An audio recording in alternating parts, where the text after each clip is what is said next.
할렐루야. 주님의 특별하신 은혜, 이 고난의 절기에 허락하신 하나님의 놀라우신 사랑과 은혜를 충만하게 경험하는 오늘 이 시간 될 줄로 믿습니다. 우리 모두는 사순절, 특별히 고난주간을 보내고 있습니다. 여러분들이 잘 아시는 대림절, 성탄절, 사순절, 부활절, 우리는 이런 것들을 교회의 절기 혹은 교회력이라고 부르는데, 이러한 절기들이 주는 은혜는 매우 특별한 것입니다. 그 이유는 이 절기들이 우리들로 하여금 예수님의 발자취를 하나하나 따라가며 그분이 보신 것, 또 그분이 만지신 것, 그분이 행하신 모든 것들을 온몸으로 경험케 하는 은혜가, 특별한 은혜가 있기 때문입니다. 사랑하는 여러분, 그런 의미에서 이 고난의 절기를 의미 있고 은혜롭게 보내심을 통해 매년마다 찾아오는 고난주간, 또 사순절이지만 2024년 올해의 고난주간은, 사순절은 더 특별한 은혜가 있으시기를 주님의 이름으로 간절히 축원합니다. 오늘 본문은 여러분들이 잘 아시듯 38년 된 병자를 고치신 베데스다의 기적 이야기를 기록하고 있습니다. 이 말씀 안에는 예수님의 은혜가 우리의 삶에 어떤 은혜로 찾아왔는가 분명히 드러나고 있는데, 오늘은 이 기적의 이야기를 함께 살펴보므로 예수님의 은혜, 십자가의 은혜, 그 은혜는 우리의 삶에 어떤 의미를 가진 은혜인지 다시금 깨닫고 고백하는 시간이 되기를 원합니다. 오늘 이 자리에 함께 하신 모두에게 예수님의 고난에 함께 하고자 하는 결단과 또 그 결단을 통해 주어지는 놀라운 은혜가 함께 하시기를 주님의 이름으로 축원합니다. 첫째로, 그분의 은혜는 선물 같은 은혜입니다. 그분의 은혜는 선물 같은 은혜입니다. 예수님과의 만남, 예수님을 경험하는 것은 지극히 인격적인 사건이다라는 말이 있습니다. 그렇게 저마다 다른 시간, 또 다른 장소, 또 다른 방법, 사건을 통해서 우리는 예수님의 살아계심과 그분의 경험들을, 그분의 임재를 경험하곤 했습니다. 100명이 예수님을 만났다면 100개의 서로 다른 간증이 있는 것이 당연하다라는 의미입니다. 그러나 그럼에도 예수를 만난 이들이 공통적으로 가지고 있는 하나의 공통점이 있습니다. 그것은 바로 우리가 먼저 그분을 찾은 것이 아니라 그분이 먼저 우리에게 찾아오셨다라는 것입니다. 성경은 인간의 몸으로 오신 예수님, 이 성육신 사건에 대해서 분명히 기록하고 있고, 성경의 많은 인물들 역시 먼저 찾아오신 예수님을 만났던 것을 우리는 말씀을 통해 기억하고 있습니다. 예수님의 제자들이 그러하였고, 사도 바울이 그러하였습니다. 삭개오 역시 그러하였고, 오늘 이야기에 등장하는 38년 된 병자, 베데스다의 병자 역시 그러하였습니다. 오늘 말씀을 보시면 당시 예수님께서는 이 성전 북동쪽에 위치한 작은 문을 통해서 예루살렘 성에 입성하였다는 것을 알 수 있습니다. 그 문은 성전에서 제물로 드려질 양들이 통과하는 문이었기에 양문 혹은 양의 문이라고 불리는 문이었습니다. 이 양문을 통과해서 걷다 보면 얼마 되지 않아 오른쪽에 베데스다라는 큰 못이 나오는데, 이곳은 기적을 기다리는 수많은 병자들로 늘 인산인해를 이루었던 곳입니다. 오늘 등장하는 이 38년 된 병자 역시 그 많은 무리들 중 한 사람이었습니다. 그 많은 사람들이 그곳에 모여 있었던 이유는 단 한 가지였습니다. 그 이유는 바로 베데스다에 전해 내려오는 그 신비를 통해 그들의 인생의 문제, 병의 문제가 해결받을 수 있다는 소문 때문이었습니다. 그러나 여러분, 문제는 베데스다의 기적은 매우 제한적인 기적이었다는 데 있습니다. 물이 동할 때 가장 먼저 들어가는 자에게만 해당되는 기적이기 때문입니다. 눈이 어두워서 물이 동하는 것을 보지 못하는 사람들, 또 몸이 불편해서 물이 동하는 것을 보았지만 가까이 가지 못하는 이들에게는 기회조차 없는 곳, 바로 그곳에 머물고 있던 인물이 바로 38년 된 병자였습니다. 성경은 그가 언제부터 이곳에 머무르고 있었는지는 언급하지 않습니다. 그의 병세에 대해서도 전혀 언급하고 있지 않습니다. 그러나 우리가 이 말씀을 통해 분명히 알 수 있는 것은 그가 38년이 아니라 40년, 50년, 60년, 심지어는 100년을 거기에 머물러 있어도 그에게는 아무런 소망이 없었을 것이라는 점입니다. 아마도 그 역시 다른 도리가 없었기에 일말의 기대를 가지고 베데스다에 찾아왔을 것입니다. 자기의 인생이 죽음을 향해 가고 있다는 사실을 알았음에도 별다른 방도가 없으니 베데스다를 바라보며 하루하루를 보내고 있던 그 사람이 바로 오늘 이야기의 주인공 38년 된 병자였습니다. 그러던 어느 날 생각하지 못한 날에 예수님께서 그 자리에 찾아오셨습니다. 예수님께서 왜 베데스다를 방문하셨는가에 대해서 역시 성경은 그 이유를 기록하고 있지 않습니다. 그러나 한 가지 분명한 것은 이 38년 된 병자는 예수님을 먼저 찾은 적도 그리고 예수님에 대해 아는 것도 없었다는 사실입니다. 다시 말씀드려 이것은 오롯이 예수님의 먼저 찾아오심으로 인하여 이루어진 만남이었다라는 것을 성경은 우리에게 분명히 말해주고 있는 것입니다. 예수님은 그 38년 된 병자를 바라보시고 그를 긍휼히 여기시고 이렇게 말씀하십니다. 내가 낫고자 하느냐? 그러자 그는 이렇게 대답합니다. 7절 말씀입니다. 병자가 대답하되 주여 물이 움직일 때에 나를 못에 넣어주는 사람이 없어 내가 가는 동안에 다른 사람이 먼저 내려가나이다. 여러분, 그가 요청한 것은 베데스다의 신비를 경험하는 일을 좀 도와달라 하는 것이었습니다. 만일 여러분이 이 38년 된 병자였다면 그 눈앞에 나타나신 예수님 바라보시고 뭐라고 대답하셨겠습니까? 예수님, 제 병을 고쳐주십시오.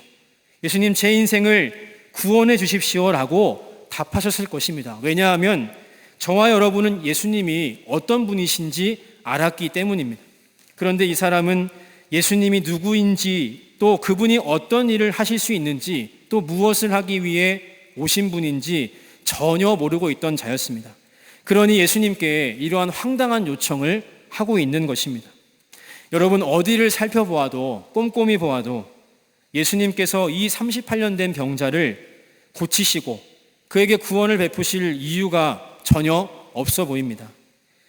예수를 먼저 찾아온 것도 아니고 예수가 오실 것을 알고 기다린 것도 아니고 나타나신 그를 알아보고 대답을 잘한 것도 아닙니다. 여러분, 자격이 있습니까? 구원받을 그럴 만한 이유가 있습니까? 아무리 살펴보아도 그에게는 병 나음과 구원을 받을 이유가 전혀 없었다는 것입니다. 그러나 그런 그에게 예수님은 다른 말씀하지 않으시고 딱 이 한마디를 하십니다. 8절 말씀입니다. 예수께서 이르시되 일어나 내 자리를 들고 걸어가라 하시니. 아멘.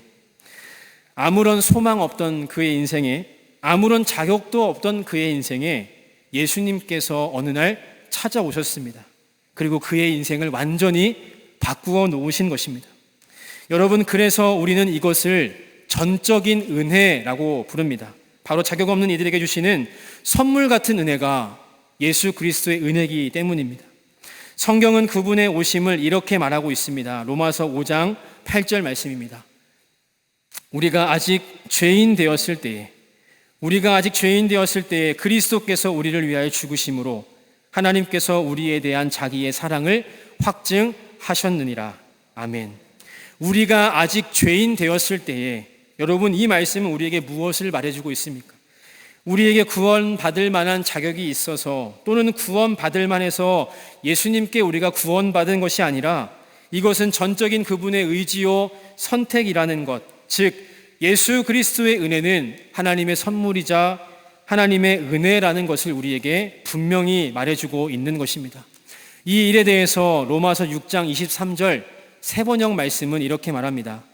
하나님의 선물은 우리 주 예수 그리스도 안에서 누리는 영원한 생명입니다. 아멘. 영원한 생명, 예수를 통해 주어진 그 영생은 바로 하나님의 선물이다라고 우리에게 분명히 말하고 있는 것입니다. 사랑하는 여러분, 2000년 전 예수님께서는 예루살렘의 저 구석, 병자들이 모여 살던 저 변방의 베데스다를 친히 방문하셨고 그에게 선물 같은 은혜를 베풀어 주셨습니다. 전적인 하나님의 은혜이자 선물 같은 은혜였습니다. 그리고 2000년이 지난 오늘 예수님께서는 죽음을 기다리고 있는 절망 가운데 있는 우리들에게 찾아오셔서 동일하게 그 놀라운 은혜, 선물 같은 은혜를 베풀어 주신 줄로 믿습니다. 사랑하는 여러분, 우리는 고난주간을 함께 보내고 있습니다. 이 기간 우리는 무엇을 생각하고 또 무엇을 묵상해야 하겠습니까? 바로 예수님의 주신 이 선물 같은 은혜를 생각하고 묵상해야 할 줄로 믿습니다. 머리가 아닌 영으로 이 감격을 누리시기를 바랍니다. 지식이 아닌 삶으로 이것을 살아내시기를 바랍니다. 예수님을 생각하면, 십자가를 바라보면 우리의 마음이 뜨거워지고 우리의 삶에 눈물이 가득한 그 놀라운 은혜, 처음 예수님 만난 그 은혜가 이 고난주간 우리에게 회복되어져야 할 은혜인 줄로 믿습니다. 예수님께서는 이 일을 완성하시기 위해서 양의 문을 통과해 우리의 인생에 찾아오셨고, 그리고 이제 그 양의 문으로부터 시작되는 비아 돌로로사, 십자가의 길로 걸어가고 계십니다. 고난주간은 그 예수님의 사랑과 은혜를 기억하는 절기입니다. 이 놀라운 은혜, 값없는 은혜, 선물 같은 은혜, 고난주간 우리의 삶 가운데 깊이 깨달아지는 은혜가 있으시길 주님의 이름으로 간절히 축원합니다. 둘째로, 그분의 은혜는 절망을 깨트린 은혜입니다. 절망을 깨트린 은혜입니다. 여러분, 불황 중에 호황을 누리는 재화나 서비스들이 있습니다. 이런 것들을 일명 불황형 상품이라고 불리는데, 그 중에 대표적인 서비스가 바로 사주팔자, 그리고 운세, 그리고 타로와 같은 것들입니다. 현실이 어려울수록, 또 미래에 대한 전망이 어두울수록, 미래의 불확실성이 커질수록 앞으로 일어날 일, 그리고 자신의 운명을 알고 싶어 하는 것이 인간의 본성이자 연약함이기 때문입니다. 사람들은 이러한 이야기에 매우 솔깃합니다. 그리고 사탄은 이러한 연약함들을 이용해서 사람들의 인생의 두려움을 통해 그들의 인생을 지배하고 가두어 놓습니다. 흔히 말하는 운명이라던가 또 팔자 혹은 숙명 같은 말들로 그들의 인생을 한계에 지어놓고 그들로 하여금 절망하게 한다는 것입니다. 여러분, 세상 사람들이 말하는 팔자, 운명, 숙명 같은 것들이 실제로 존재하는 것입니까? 존재하지 않습니다. 그러나 우리에게 정말로 부정할 수 없는, 바꿀 수 없는 운명, 이 숙명이 한 가지 존재하는데, 그것은 바로 우리 모두가 죄인이라는 사실, 그리고 그 죄의 대가로 인해 우리 모두는 죽음이라는 대가를 치루어야 한다는 사실입니다. 톨스토이는 이 숙명에 대해서 이렇게 말했습니다. 이 세상에 죽음만큼 확실한 것은 없다. 그 어떤 사람일지라도 죽음의 문제에 대해서는 자유할 수 없다라는 의미입니다. 어쩌면 베데스다에 모여있던 병자들은 이러한 인간의 바꿀 수 없는 운명, 숙명의 굴레에 그 누구보다 깊이 매여있던 이들이었을 것입니다. 왜냐하면 그들은 그 어떤 사람들보다 죽음이 가까이 찾아온 이들이었기 때문에 그렇습니다. 그런 그들에게는 아주 작은 하나의 기대가 있었습니다. 그것은 바로 베데스다의 못이 동할 때 가장 먼저 그 안으로 들어가면 병이 낫게 된다는, 바로 베데스다에 전해 내려오는 오랜 전설이었습니다. 여러분, 그런데 이 전설에는 치명적인 두 가지 함정이 있습니다. 첫 번째는 앞에서도 말씀드렸듯이 눈먼 자나 다리 불편한 자에게는 기회조차 없는 제한적인 구원의 방법이었다는 것이고, 두 번째는 이것이 기약 없는 기다림이라는 사실입니다. 설령 물이 동할 때 가장 먼저 들어간 사람이 낫는다 하여도 여러분, 그 물이 100년에 한 번, 아니 500년에 한 번, 1000년에 한 번 동한다면 거기에 머물러 있는 사람들에게 어떤 의미가 있겠습니까? 그러니 이것은 지극히 제한적이고 게다가 불완전한 해결책이었다는 것입니다. 그런데 여기에 자기 인생 모든 것을 걸고 인생을 허비하고 있던 사람이 있습니다. 38년 된 병자, 그가 언제부터 그곳에 머물렀는지는 알 수 없지만 성경이 38년이라는 표현을 쓴 이유는 그가 한 세대, 즉 40년에 가까운 시간을 병의 문제를 해결하지 못하고 살고 있었고, 현재는 분명치도 않은 그 구원의 방법인 베데스다에서 그 인생을 허비하고 있다라는 사실을 우리에게 말해주기 위함입니다. 그의 하루의 일과는 아주 단순했습니다. 눈을 뜨면 베데스다를 보는 것으로 시작하여 베데스다를 바라보는 것으로 하루를 마치는 것, 그것이 그의 인생의 전부였습니다. 정말 안타까운 인생, 절망적인 인생이 아닐 수 없습니다. 절망의 쳇바퀴를 도는 인생, 헛된 것에 삶을 허비하는 인생이 바로 오늘 이야기 속에 등장하는 38년 된 병자의 인생이었던 것입니다. 게다가 인생이 한번 찾아올까 말까 하는 놀라운 기회, 예수님이 찾아오셨을 때 그는 뭐라고 말했습니까? 예수님, 저를 저 물에 좀 넣어 주십시오. 자신에게 찾아온 이를 알아보지도 못하는 인생, 자신에게 진짜 필요한 분이 누군지도 모르는 절망적인 삶, 바로 헛된 것에 인생을 허비하고 낭비하는 삶이 38년 된 병자의 인생이었다는 것입니다. 사랑하는 여러분, 그런데 정말 슬프고 안타깝고 괴로운 것은 이 38년 된 병자의 모습에서 우리들의 모습이 보인다는 사실입니다. 쉽게 말씀드려서 우리의 삶이 헛된 기대를 가지고 인생을 허비하며 사는 인생이라는 점에서 38년 된 병자와 우리의 인생은 너무나도 닮아 있다는 것입니다. 돈이 좀 있으면, 형편이 좀 넉넉하면 내가 행복할 텐데, 돈이라는 베데스다의 기적을 바라보며 인생을 허비하는 사람들 정말 많이 있습니다. 성공하면, 명예와 권세를 얻으면 내가 좀 행복할 것인데, 성공이라는, 명예라는 베데스다를 바라보며 그 헛된 기적을 바라보며 인생을 허비하는 사람도 정말 많이 있습니다. 그 밖에도 얼마나 많은 것들이 우리의 인생을 허비하며 살아가고 있습니까? 명예, 권력, 취미, 건강, 본질이 아닌 것들에 우리의 마음과 시선을 빼앗겨 우리의 인생을 지금도 허비하고 있다는 것입니다. 또 한 가지, 예수님 앞에서 그 예수님께 엉뚱하고 헛된 부탁을 하고 있다는 점에서 우리는 38년 된 병자와 너무 닮아 있습니다. 여러분, 예수님 그 자체가 복이요 구원이신데 대다수의 사람들은 예수님을 통해 주어지는 것들에만 관심이 있다는 것입니다. 예수님, 제 인생을 구원해 주십시오. 예수님, 제 삶의 문제를 해결해 주십시오. 제 삶의 절망을 끊어 주십시오 라고 말하는 것이 아니라, 고백하는 것이 아니라, 예수님, 돈과 명예, 권력을 주십시오. 이것도 저것도 해결해 주십시오. 그러면 내가 근심이 없겠습니다. 그러면 내가 좀 더 행복하겠습니다. 내 삶이 만족하겠습니다. 여러분, 예수님이 목적이 아니라 수단이 되어버린 그런 모습이 우리의 인생은 아닌지 돌아봐야 한다는 것입니다. 이러한 점에서 이 38년 된 병자의 절망적이고 안타까운 인생은 우리의 삶과 너무나 비슷한 것입니다. 사랑하는 여러분, 이 고난의 절기에 우리의 인생을 한번 점검해 보시기를 바랍니다. 그리고 베데스다의 소망이 있는 것이 아니라는 믿음의 고백을 분명히 하시기를 바랍니다. 세상은 말합니다. 이것이 있으면 행복하다. 저것만 해결되면 문제가 없다. 너희들의 인생이 더 안락할 것이다.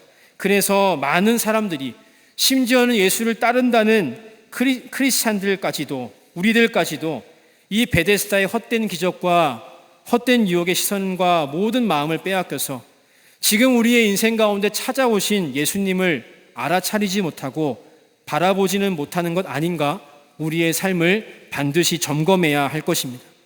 사랑하는 여러분, 절망을 깨트리는 소망은 오직 예수 그리스도께만 있는 줄로 믿습니다. 죄와 사망이라는 절망을 몰아내고 우리의 삶 가운데 온전한 희망과 소망을 주시는 분은 예수님 한 분밖에 없다는 것을 믿음으로 고백하시기를 바랍니다. 그러므로 이 고난의 절기를 보내는 우리들에게 필요한 결단 중 하나는 바로 헛된 욕망, 헛된 기적을 바라는 베데스다를 떠나는 일입니다.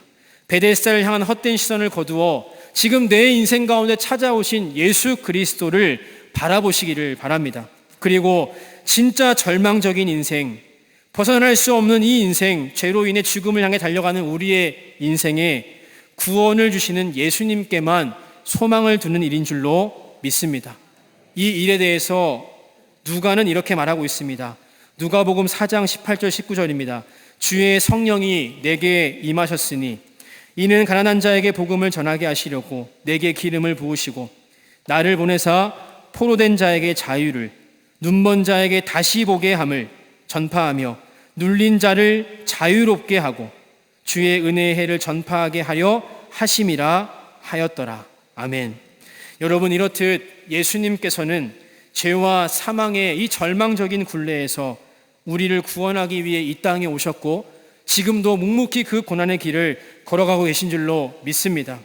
사랑하는 여러분, 절망을 깨뜨린 은혜, 그 은혜를 누리시는 이 고난의 절기가 되시기를 바랍니다. 욕망의 베데스다를 떠나서 주님과 함께 자유함을 누리시기를 바랍니다. 진정한 구원은 예수 그리스도에게만 있다라고 다시금 믿음의 고백을 하시는 저와 여러분 되시기를 바랍니다. 이렇게 사망 권세를 깨뜨리신 예수 그리스도, 절망을 깨뜨린 이 은혜를 회복하는 저와 여러분 되시기를 주님의 이름으로 간절히 축원합니다. 마지막 셋째로, 그분의 은혜는 완전한 은혜입니다. 그분의 은혜는 완전한 은혜입니다. 여러분, 여기에서 완전하다, 완전한 은혜라고 하는 이유는 두 가지 이유 때문입니다. 첫째는 예수님이 베푸신 그 놀라운 은혜를 통하여 우리가 죄에 대하여 또 사망에 대하여 완벽한 완전한 승리를 얻게 되었기 때문입니다. 고린도전서 15장 55절에서 57절까지 말씀입니다.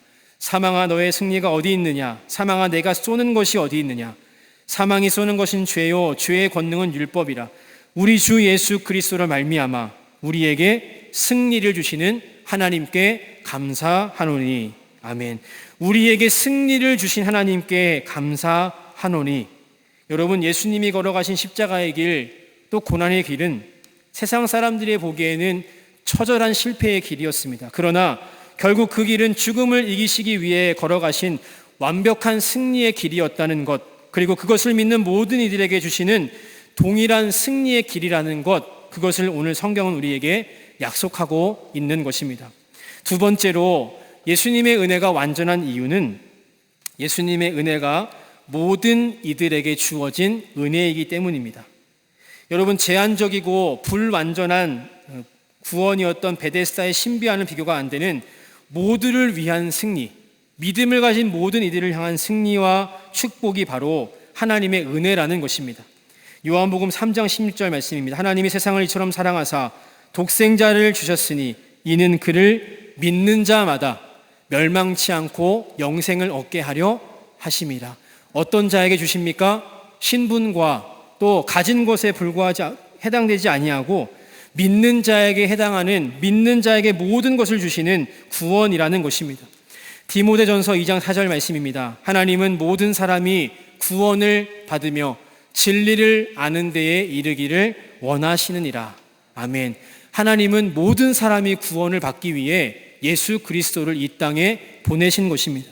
이렇듯 예수님의 은혜는 죄와 사망으로부터의 완전한 구원이자 또 그것을 믿는 이들을 향한 구원이었다는 사실을 성경은 말해주고 있습니다. 사랑하는 여러분, 우리가 부활을 기다리는 이유가 무엇입니까? 예수님의 부활을 믿는 우리들에게 그 부활이 선물로 주어지기 때문입니다. 부활이 우리에게 가장 큰 기쁨인 이유가 무엇입니까? 예수님의 승리가 곧 믿음으로 우리의 승리가 되기 때문입니다. 이렇듯 믿음을 가진 모든 이들에게 차별 없이 주시는 하나님의 은혜가 바로 예수 그리스도의 은혜이기에 그 은혜는 완전한 은혜인 줄로 믿습니다. 사랑하는 여러분, 믿는 자에게 예수님의 승리가, 예수님의 부활이 주어짐을 반드시 믿으시기를 바랍니다. 그리고 날마다 예수로 죽고 또 예수로 다시 사는 부활신앙을 이 고난의 절기를 통하여 회복하시기를 주님의 이름으로 간절히 축원합니다. 사랑하는 여러분, 예수님의 은혜는 어떤 은혜입니까? 그 은혜는 자격 없는 우리에게 주시는 선물과 같은 은혜입니다. 그 은혜는 절대 넘을 수 없는 죽음이라는 우리 인생의 절망이라는 굴레를 완전하게 깨뜨린 은혜입니다. 그리고 그분의 은혜는 믿는 자 모든 이들에게 허락하시는 완전한 은혜인 줄로 믿습니다. 예수님이 걸어가신 이 고난의 절기, 우리도 그와 함께 걸으며 그 은혜를 그 어느 때보다 충만히 누리고 깨닫고 또 삶에서 누리시는 그런 놀라운 축복이 있으시기를 주님의 이름으로 간절히 축원합니다. 기도하시겠습니다. 사랑과 은혜 하나님 아버지, 고난주간 예수 그리스도의 은혜의 깊이와 너비가 더해지게 도와주시고 그 은혜를 진정으로 깨닫고 그로 인하여서 우리의 삶과 우리의 가슴, 우리의 영혼이 뜨거워지는 경험을 하게 하여 주시옵소서. 선물 같은 은혜, 절망을 깨트린 완전한 은혜를 소유한 우리의 삶이 되게 하시고 다가오는 부활의 기쁨을 소망하는 우리의 삶 되게 하여 주시옵소서. 고난의 절기를 통하여 주님을 더 깊이 알고 사랑하기를 원합니다. 주님을 더 깊이 만나기를 원합니다. 이곳에 모인 우리 모두에게 형용할 수 없는 은혜로 함께하여 주시옵소서. 이 모든 말씀 우리의 구원자 되신 예수 그리스도의 이름으로 간절히 기도드렸습니다. 아멘.